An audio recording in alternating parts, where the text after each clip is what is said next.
Mən səninlə çox xoşbəxtəm, birgə boynun bükmüş qumrular tək.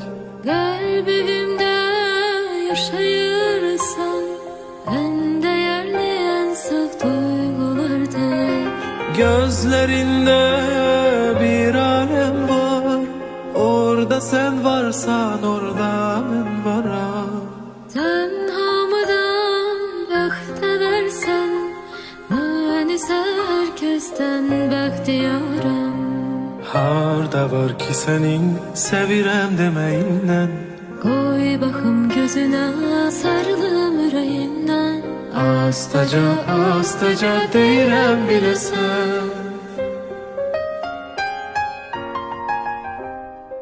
Bir bahardır, bir də sənsən, sizə olan sevgim bir ihtiyardır. Qəlbimizdə, ruhumuzda, yaxşı ki dünyada sevgi vardır. Bir bahardır, bir də sənsən, sizə olan sevgim bir ihtiyardır. Qəlbimizdə, ruhumuzda, yaxşı ki dünyada sevgi var.